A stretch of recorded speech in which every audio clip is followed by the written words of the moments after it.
Предлагам, согласно член 12 став 1 алинеја 2 од статутот на општина Карпош, дополнување на дневниот ред со следнава точка. Донесување одлука на Советот на општина Карпош за повторување на јавната презентација и јавната анкета за измените на ДУП на Карпош 4.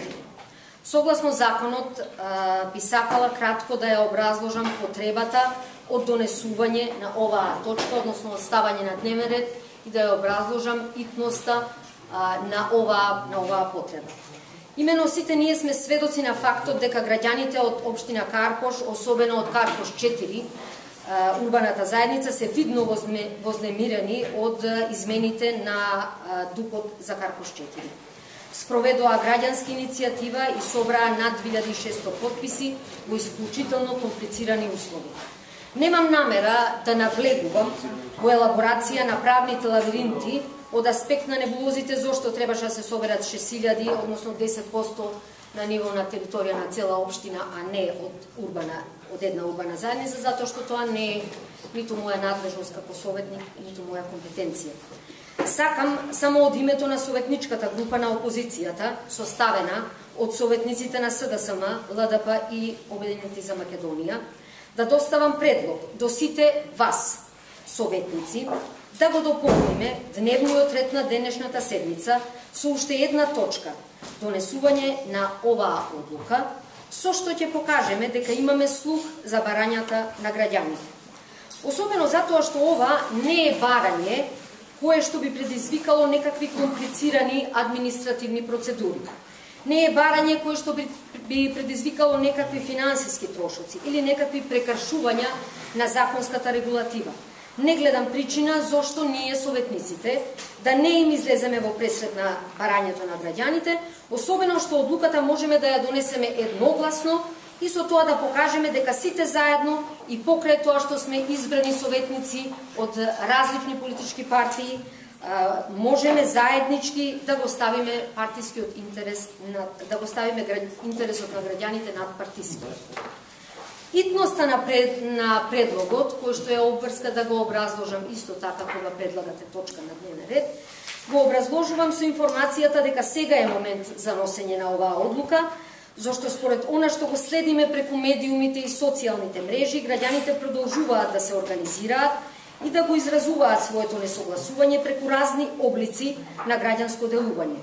На тој начин би ги прекинале понатамошните непотребни превирања и тензии, малтретирање на граѓаните, би испратиле позитивен сигнал до граѓаните од целата општина Карпош, зашто постапки за измена на ДУПовите има и во другите урбани заедници. Благодарам. Дали некој друг да разговори? Панчо Стојанов.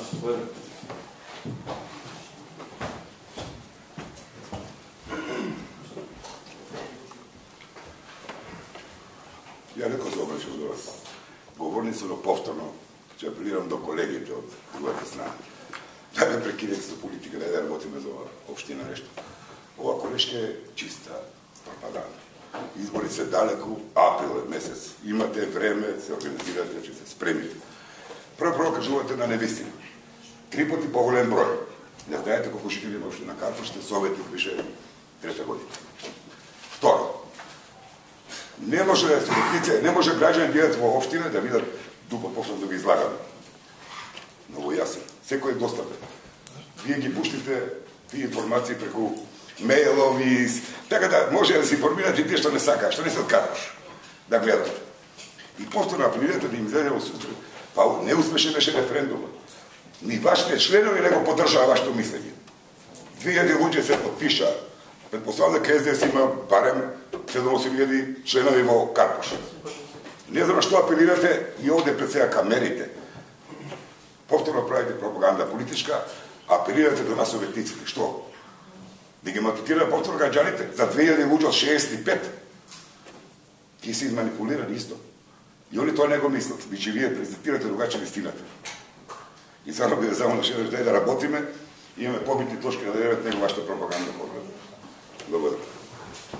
Исходот од дневниот ред јас однапред предпознав. Но бидејќи тука некој друг сака да ја замајава јавноста, а и дали не знаеме или само сакаме, се правиме дека не разбираме, ова особено се однесува за колегата Панча. Значи, почитувани колеги, Магдалена зборуваше за иницијативата, барањето на граѓаните за одржување на собир на граѓани во Карпош 4, а не таа иницијатива за враќање на дупот после во првобитната фаза. Господине советниче, убаво ќе си ги прочитате работите и немојте да изигравате арбитар тука постојано, треба прво да научите, па после да дискутирате. А бидејќи реков, го знам исходот претходно и јавноста ќе остане куса за информацијата и ќе сватат дека навистина бараме одговор зошто градоначалникот не постапил по таа одлука и ќе остане работата повторно нечиста, уште по измешана. Значи, градоначалникот наш и на телевизија 24 вести тропна дека нема обврска да одржи собир со граѓани после 24.000 собрани потписи од граѓаните на собирот и поврати, а не тој тие потписи горе, господине Панче, што се собирава во урбаната заедница и остана жив. Заради тоа е потребно да расчистиме дека се работи за две иницијативи, а не за таа што се собира потписи пред надлежната подрачна единица. Задржите го нивото, не може тропна и такви жив За се стави оваа точка да се врати анкетата повторно на разгледување.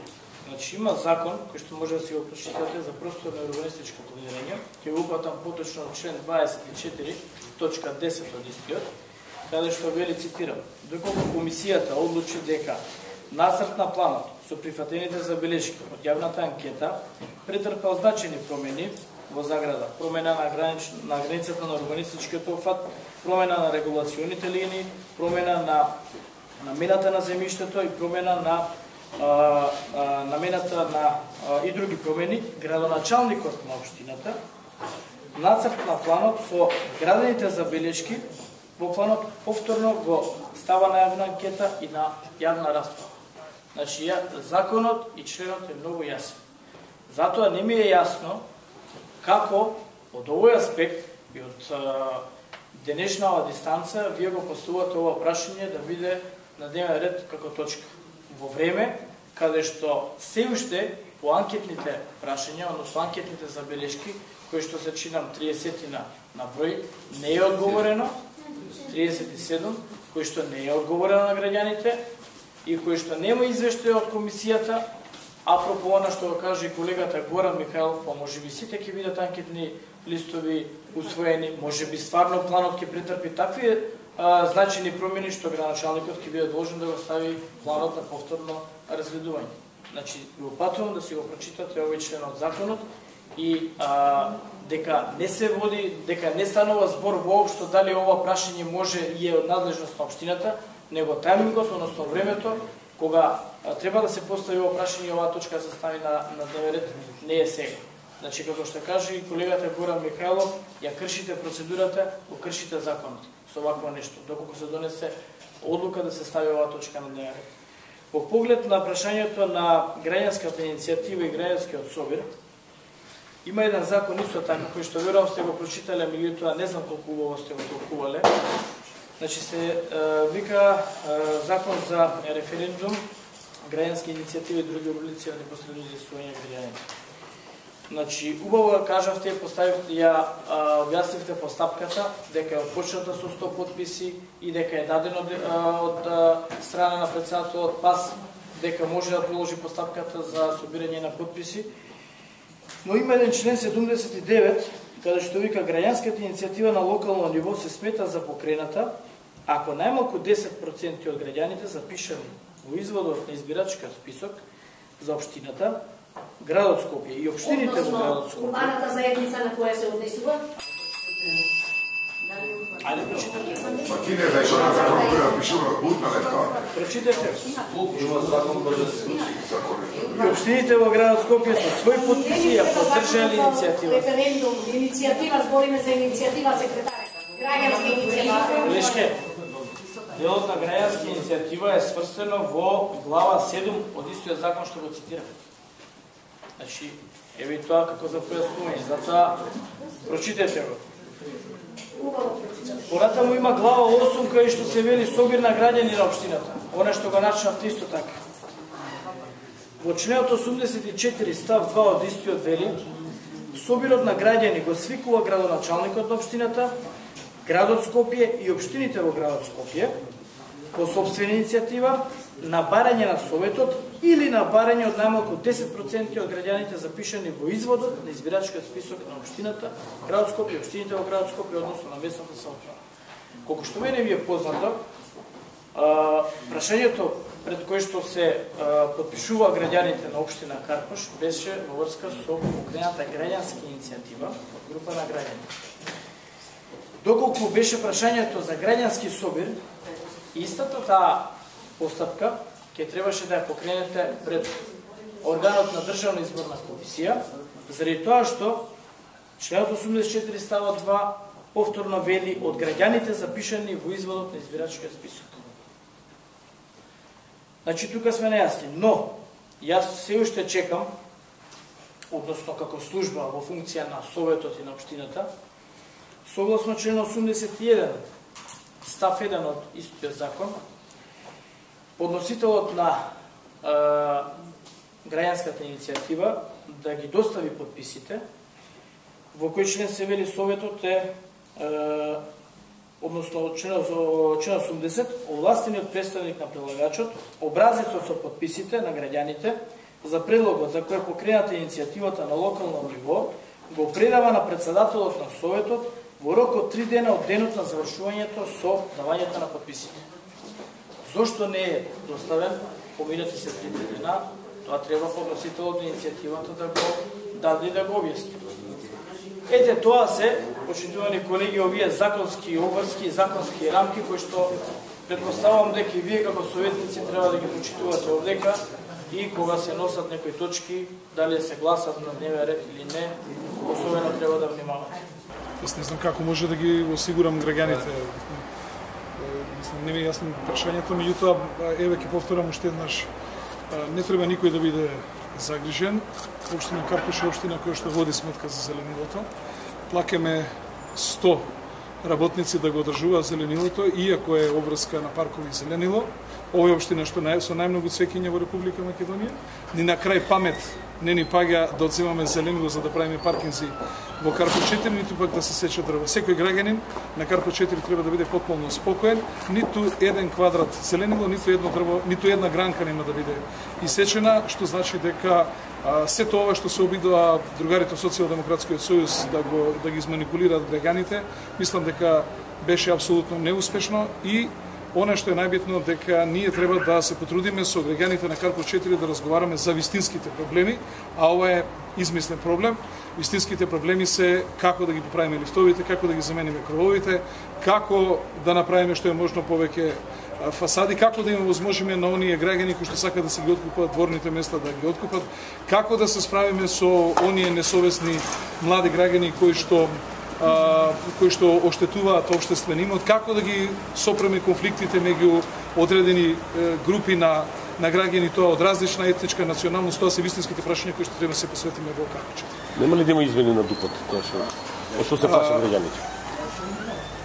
Она што е најбитно е дека ДУП-от е даден во јавна анкета, граѓаните дале вкупно 31 своја забелешка. Тие забелешки внимателно ќе бидат разгледани и се онамо каде што има разумен приговор од граѓаните, тоа ќе биде коригирано. Граѓаните во Карпош 4 немаат проблем со локалната самоуправа, проблем има со законодавецот, оној што ги пишува законите, а тоа е кога нивните згради се градени, стандардот бил 0,4 паркинг простори по еден стан, сега е на секој стан треба да се обезбеди по едно паркинг место.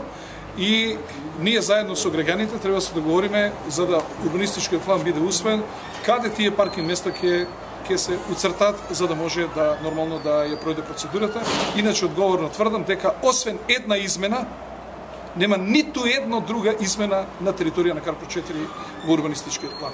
А она што е најбитно, дел од тие решенија се пренесени од претходниот урбанистички план кој што бил усвоен на 13 јули 2012 година и подпишан од преседавачот од Социјалдемократскиот сојуз господин Трифун Трифуновски, и тие паркинзи ниту се реализирани, ниту се правени, ниту има потреба да се прават, а згора на тоа подземните паркинзи се непотребни за граѓаните на Карпош 4. Второ, подземните паркинзи се покажаа како непрактични затоа што протекуваат. Трето, стануваат наркоманско гнездо. Четврто, тие се неосветлени и представуваат секојдневна опасност за граѓаните. Така да и на крај паметни и паѓа на општина Карпош да прави подземни паркинзи. Тогаш целиот референдум зашто беше потребен?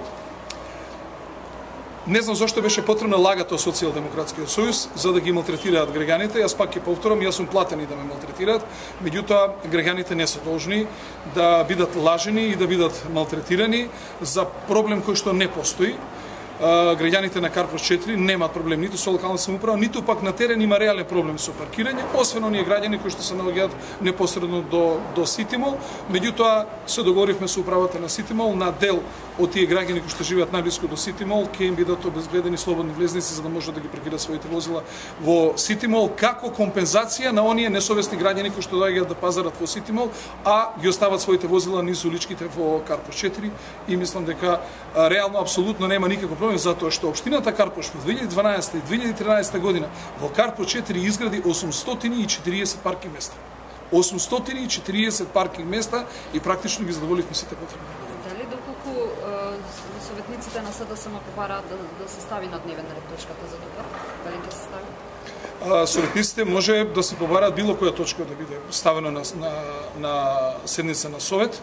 Советот ќе се процени дали има потреба за тоа, ако има потреба ќе ја стави, ако не.